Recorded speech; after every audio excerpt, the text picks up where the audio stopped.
আমাদের ভেতরে যে নফস বসবাস করে, নফসে আম্মারা, যার দ্বারা মানুষ গুনাহ করে, তো এর খাবার কি?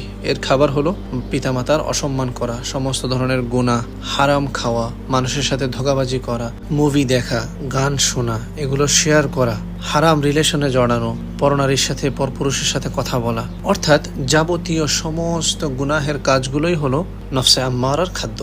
আরেকটা হলো খাওয়া দাওয়া করা। আর যে নফসে মুতমাইন্না আছে, এর খাবার কি? এর খাদ্য কি?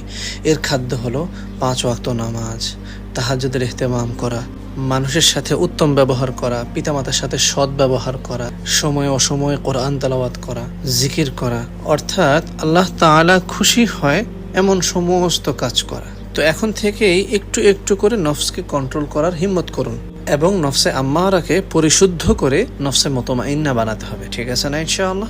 জাযাকুমুল্লাহু খাইর। আসসালামু আলাইকুম ওয়া রাহমাতুল্লাহি ওয়া বারাকাতুহু।